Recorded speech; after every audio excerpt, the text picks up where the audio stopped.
97% की भीड़ से निकलकर 3% सफल लोगों की लिस्ट में कैसे आएं? चलिए इस ब्लूप्रिंट को डिकोड करते हैं। डेटा बिल्कुल साफ है। 97% लोग जिंदगी भर अफसोस करते हैं, जबकि असली आजादी सिर्फ उन 3% को मिलती है। ये 97% हिस्सा सिर्फ थोड़े से जोश के भरोसे रहता है, लेकिन वो 3% लोग, उनका हथियार है कठोर अनुशासन। किसी भी काम का शुरुआती मोटिवेशन सच में 7वें दिन तक आते आते पूरी तरह हवा हो जाता है। इसीलिए मोटिवेशन एक बड़ा धोखा है। बिना रुके लगातार अपना काम करते रहना ही सबसे बड़ी और असली ताकत है। पानी की एक बूंद भी पत्थर तोड़ देती है। ताकत प्रहार में नहीं, बल्कि उसकी निरंतरता में छुपी होती है। अमिताभ बच्चन जी को ही देख लीजिए, 60 साल का अनुशासन, बिना किसी बोरियत के बस रोज अपना काम करना। सफलता का पहला सिद्धांत है स्पष्ट रहना। जिंदगी में आखिर चाहिए क्या, ये बात एकदम क्लियर होनी चाहिए। सिर्फ अमीर बनना काफी नहीं है।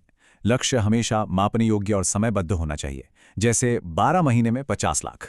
दूसरा सिद्धांत सटीक प्लानिंग। दिमाग बड़े कामों से घबराता है, इसलिए लक्ष्यों को हमेशा छोटे हिस्सों में बांटना जरूरी है। जैसे किताब लिखने के लिए रोज सिर्फ 200 शब्द का नियम बना ले। यही छोटे कदम मंजिल तक पहुंचा देंगे। तीसरा सिद्धांत सहयोग। अकेले चलना महानता नहीं है।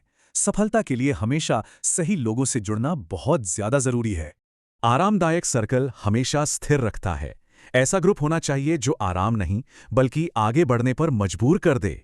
चौथा सिद्धांत है दिमाग को इमेज टू इमेज प्रोग्राम करना, मतलब अपने लक्ष्य की मानसिक तस्वीर को सच में बदलना। दिमाग एक उपजाऊ जमीन है। इसमें सफलता नहीं बोएंगे तो डर और बहाने जंगली घास की तरह अपने आप उगाएंगे। पांचवां सिद्धांत है त्वरित निर्णय। चीजों को टालना छोड़ दें, क्योंकि सफलता हमेशा तेज फैसले लेने पर निर्भर करती है। वो 3% लोग फैसले तुरंत लेते हैं, जबकि 97% लोग एक फैसला लेने में ही हफ्तों लगा देते हैं। छठा सिद्धांत ओवर थिंकिंग रोकें। ज्यादा सोचना सच में एक मानसिक लकवा है जो हमारी गति और मौके छीन लेता है। दशरथ मांझी ने पहाड़ कैसे तोड़ा? ये कोई जादू नहीं, बल्कि रोज एक पत्थर तोड़ने का सिंपल सा गणित था।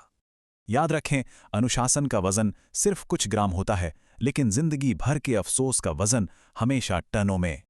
अब सवाल ये है, क्या आरामदायक 97% में ही रहना है, या इतिहास रचने वाले 3% का हिस्सा बनना है?